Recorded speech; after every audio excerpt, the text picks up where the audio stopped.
Hi everyone, it's Kelly with Women for One, and we're back again. And I am so honored today to be speaking with Don Miguel Ruiz, who is one of my unknown to him mentors of many, many years. He is an international best-selling author of The Four Agreements, which I'm sure many of you have heard of. And if you haven't, I would strongly suggest that you go get it because it shifted me and brought me into a conscious place in my life that I never knew existed until it was brought to me. He's also the author of many other books, including The Mastery of Love, The Fifth Agreement, which I absolutely love, and The Voice of Knowledge. But I feel like more importantly, Don Miguel, you are a teacher, but a man of the heart so much, and that I feel like I've always called Women for One, and what I've heard when I've sat down and gotten really quiet is that Women for One is a movement of the heart. I'm just so honored. Welcome. Thank you for talking with us. Oh, it is a big pleasure to be with you and all my love to all the women. Well, and we do have a huge following in the Middle East. Many, many women are very empowered and interested in what's going on right now for them in the world, and through the power of the internet, they can learn and gain knowledge and wisdom through me speaking with people and them reaching out and finding their own resources. Well, I'm very happy that it's finally happening in the Middle East because it's really, really needed. Yes, yes, it is. So my first question, I've read your experience, and if anybody wants to read about your life and all the experiences you've had, it feels like you've lived lifetimes within lifetimes in this one life. But I think the first question I want to ask you is, how do you define truth, the word truth, to you? What is truth? Okay, well, we can see it in 2 points of view. One is what we perceive as humans, because the truth is only one and is immortal. And the truth exists even if we believe or not in the truth. And we perceive the truth all the time. But with our knowledge, we distort the truth. And we use our personal truth to create a whole story, the story of our life. Then there's 7 billion humans in this beautiful planet Earth, and each one of them distort the truth to create a personal truth, and each one of us create our own story. And that's the reason why we always believe that we are correct and everybody around us are wrong. But the real truth, you really cannot explain it with words. It just exists. The truth exists long before the creation of humanity and will exist long after the extinction of humanity. That the truth doesn't need that we humans believe or not in the truth because just exists. Just like you, I can say that you are the truth, but you don't know. Then, in order to justify your existence, you will use your personal truth through your knowledge to explain what you believe you are. Then you will say that you're a beautiful, wonderful woman. You will describe your career. You describe what you believe. You describe your name, your identity, and everything that you believe about you. When you really didn't choose your own name, you didn't choose anything of what you believe.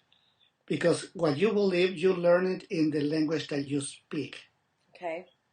And every single word you learn is not really yours. And it's only true because millions of us agree in the meaning of every single word. Then it's obvious to understand that none of us really know with our knowledge what the truth is. But at the same time, each one of us, we are the truth. Then if you ask me what I am, I will describe with words everything that I believe about myself. Right. But the truth is that I don't know what I am. I have no idea what I am, but I am. I'm here, I am alive. then the truth is unknown. And the biggest fear that we have is the fear of the unknown. But we are really the truth. You know, we call ourselves humans, the same way that we call the dogs dogs or the cats cats. Okay. But the dog doesn't know that it's a dog. The cat doesn't know that it's a cat. We call them dogs, we call them cats. We call ourselves humans. But the truth is that no one really knows what we are. But we are, we exist, and we are real. But what exists in our mind is not real, it's virtual. And we only can understand what we learn. Consciously and subconsciously, right? I mean, Yeah, what we learn. it You makes, cannot. when you're speaking about this, the first thing that came to my mind, I did speak with Heather Ashamara several months Yes, ago, who I beautiful. just adored. And she was explaining to me the Toltec wisdom. And the first thing that came to my mind was, in What the Bleep, where there's the ship and the Native Americans, the shamans saw the ship and defined it as that reality. So the other people believed the story. Is that kind of what you're talking about with the truth? Well, it's much more than that, really. Because what you see and what the blip is the way we perceive. Right. And we perceive everything completely different. And we give a meaning according to what we believe, according to what we understand. Then they never saw a ship. For them, it looks like a rock or something like that floating in the ocean. Right. Until the ship arrives and people start coming out of that ship. Mm-hmm. Then it was a new concept for them that go into their knowledge. But it was out of their knowledge. It was unknown.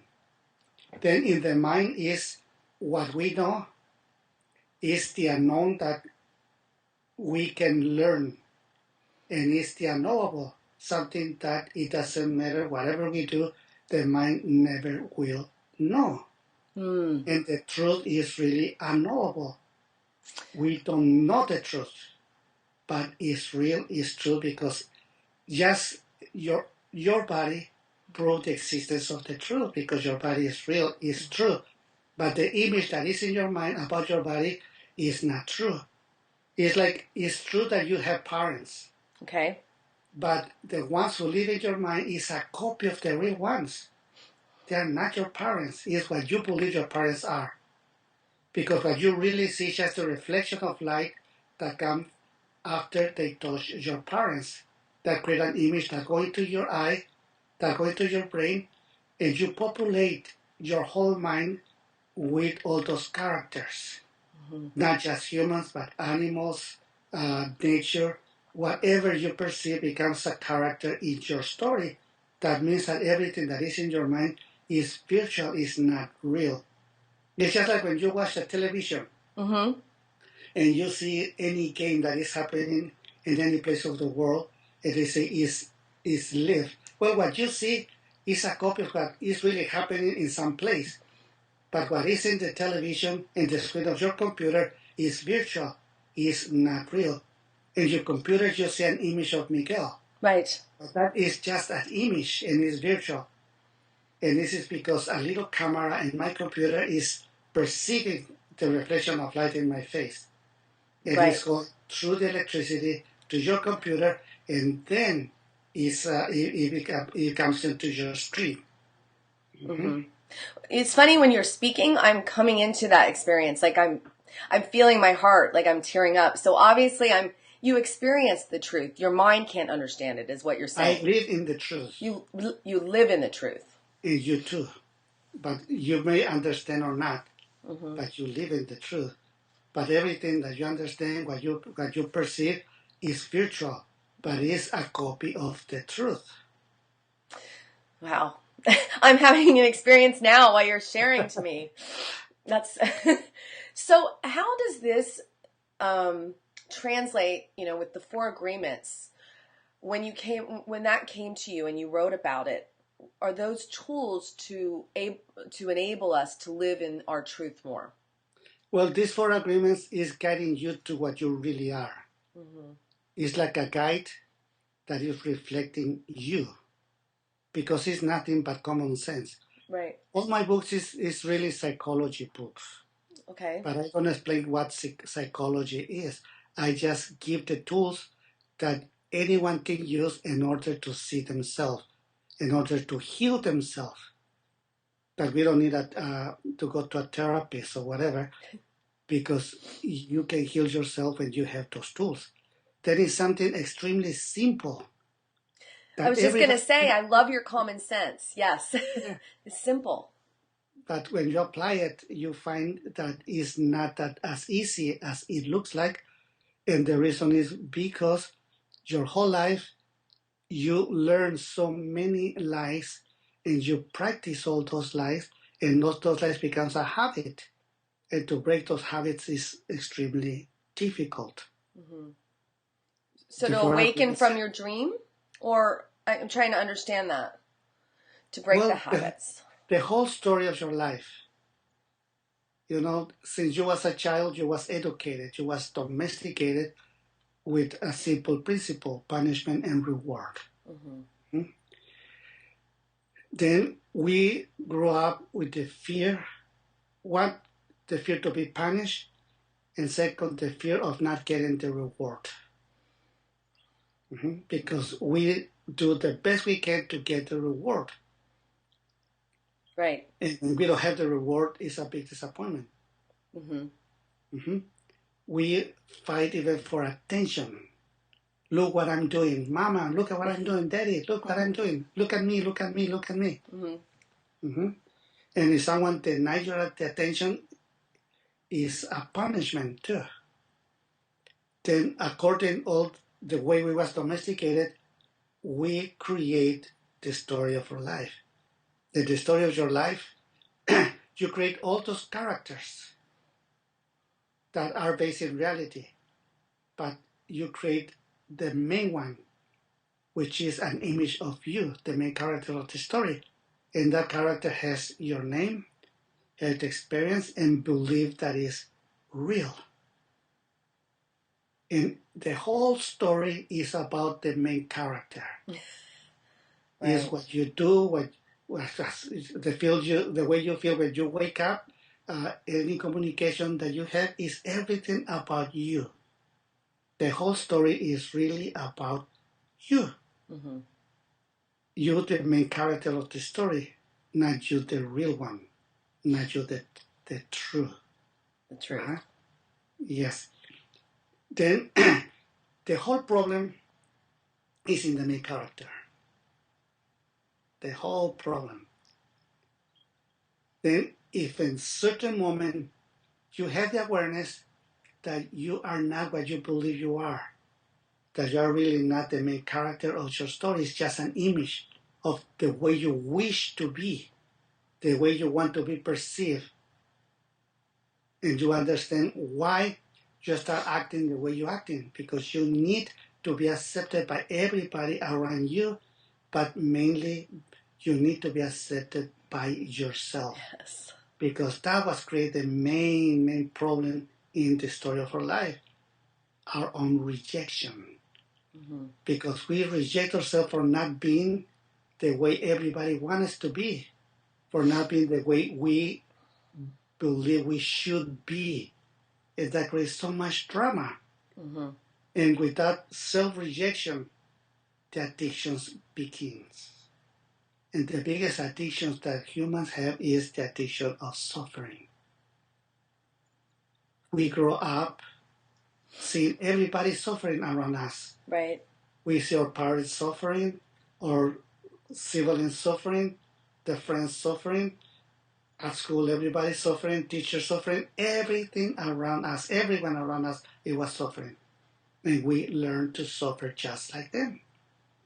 I don't know if you remember being a child and see the adults and wanted to be like the adults and playing to be an adult. Well, just being a child and having an old sister, maybe 8, 9, 10 years older than you.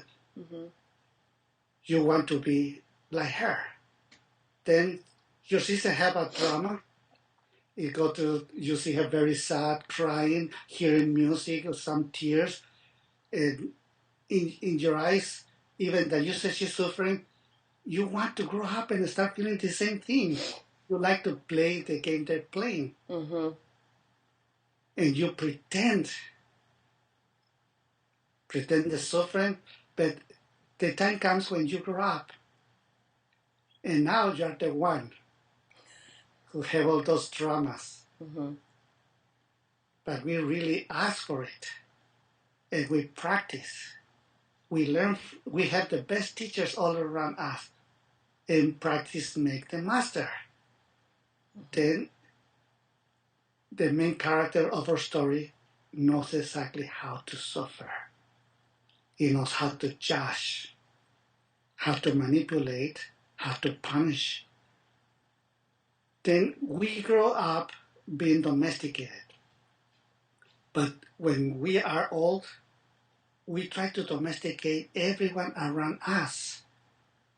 Then when you're married, for example, and have a problems with the husband, they call it, they have domestic problems.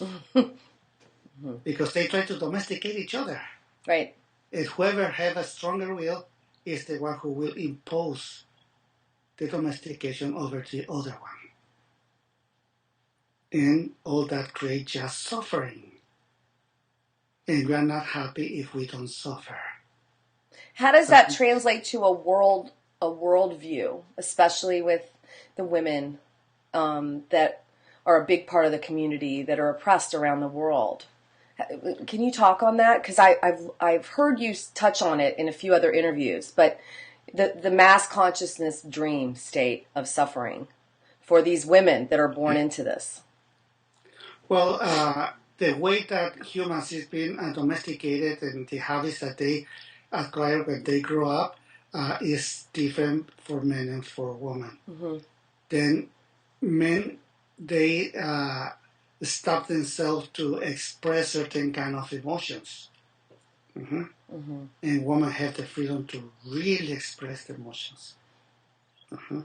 They don't try to not to be woman. Mm-hmm. They really try to everybody to knows all the suffering they have.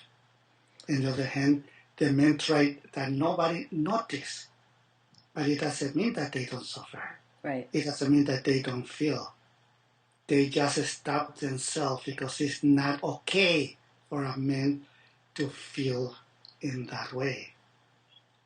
Then it's like the men castrate themselves, that they cannot really express what they really feel. The woman really has the opportunity to really open. Then you see in most of the places, the first ones who go to learn are women more than men. Right. Because men limit themselves and say, no, this is not for me. It's not important enough. But after they see women shifting, changing, then men go there too and start learning also. Then we can say that thanks to women, many things are changing in this beautiful planet Earth, including men. Men is changing a lot. Mm-hmm. It's like if you see our society right now, and you compare it with a society like a 50, 60 years ago, it's completely different. Absolutely. Absolutely. Then, at that time, men really had to restrain themselves so much. Now, they're really open more and more. And women getting more and more freedom to be themselves. Right. Absolutely. I agree. So the more you move into that, the more women will support the planet, this beautiful planet. And men will open up to theirs, right? Of course. Yeah. But for me, the most beautiful part is women, of course.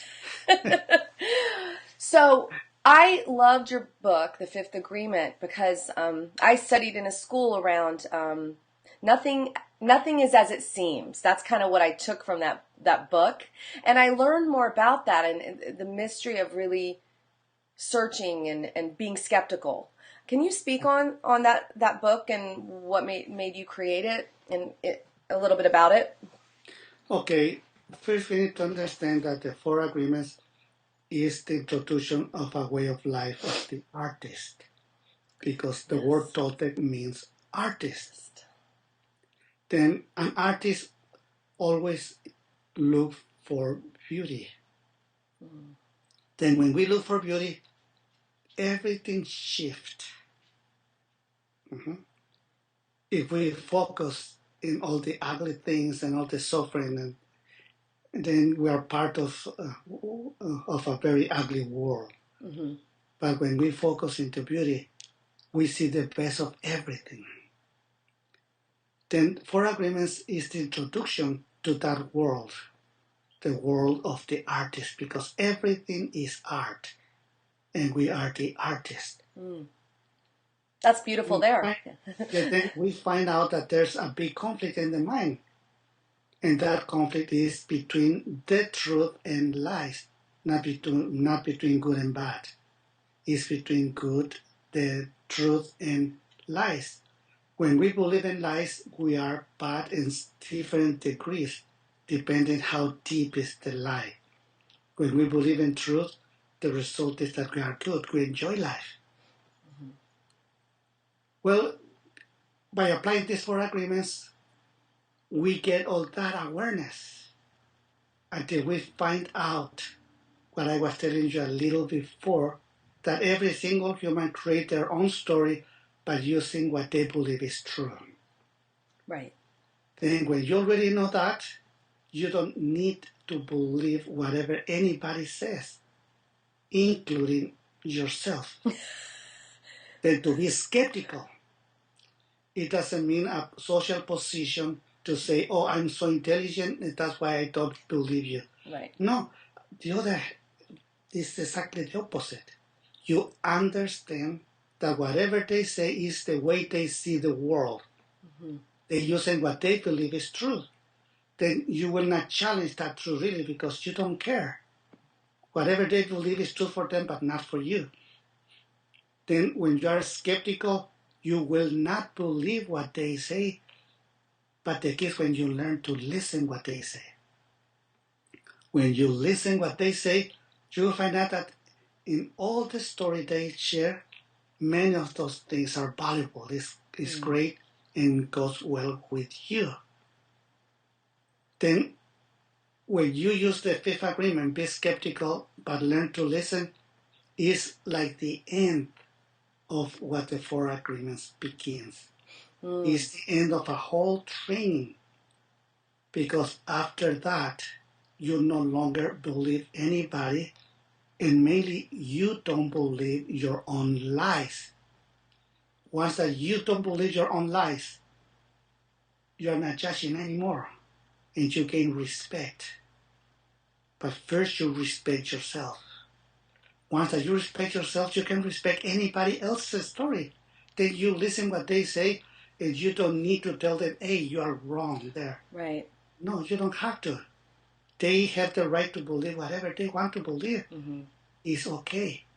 But you have the right to accept or not to accept whatever they say. You only will accept whatever you want to accept, and that gives you responsibility.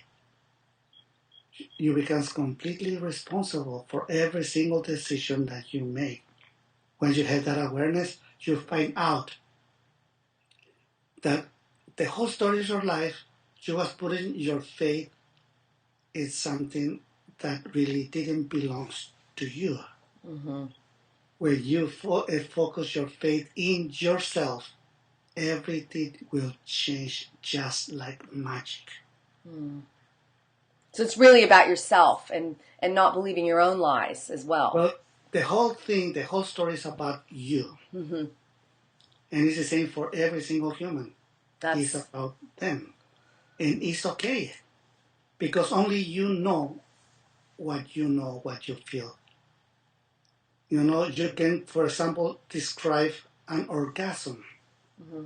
Well, this is your point of view. Right. Nobody knows exactly the way you feel an orgasm. Mm-hmm. They know how they feel it, but only you know if you have orgasm. Mm-hmm. Right. It's an experience that only you can have in your life. Nobody else can have it. That's great. Okay, so one of my favorite quotes, I'm going to read it because I don't want to mess it up, of yours is from The Mastery of Love. Mm-hmm. And it says, you don't need to justify your love. You don't need to explain your love. You just need to practice your love. Practice creates the master. So I love this because I'm really at that place where I deeply believe whenever I take information in, I can sit around and philosophize as much as I want, but until I start practicing the beliefs, how do you think we can do this more in our lives in a simple way? Well, first, you only can give what you have. You cannot give what you don't have. And that is extremely important to understand. Mm-hmm. Then you cannot give love if you don't love yourself. But you can give fake love. Mm-hmm. And this is what we learn. We learn conditional love. We didn't learn the real love. The real love, we always had it since our conception. Love is always with us. But when we grow up, the way they love each other, everyone, it was conditional. And that's the reason of the domestication. I love you if. Like, if you do whatever I want you to do, we can be so happy. I don't understand why you're not happy. You just don't do what I want you to do. Right. See? Mm-hmm. And it can come from both sides. Men to woman, woman to man. Is with conditions. And with conditions, we fall in love. We lose respect until love is over. But the real love, we can say that is at the equilibrium between gratitude and generosity. That is the real love. For example, you have your boyfriend. You make love to your boyfriend. You're so generous. Then if your boyfriend has gratitude, he will be so grateful for your generosity, and that gratitude that your boyfriend have will change into generosity. And the result is that he will give himself completely to you. Then you will feel so grateful for what you receive from your boyfriend. And that gratitude that you have changed into generosity too, and you respond even more with more generosity. And that way, he will have even more gratitude for your generosity. And because that gratitude, he will have more generosity and give you more. And that way, we rise in love. We don't fall in love. Oh, right. It's Yeah, because this is real love, because it has nothing to do, really has nothing to do with you. You make love with your boyfriend, it has nothing to do with your boyfriend. It's all about you. And vice versa. Your boyfriend make love to you, it has nothing to do with you, it's just what he do for himself. right. That's interesting. It's so you really need to be able to define for yourself and experience self-love before you can practice it. You can't give what you don't have.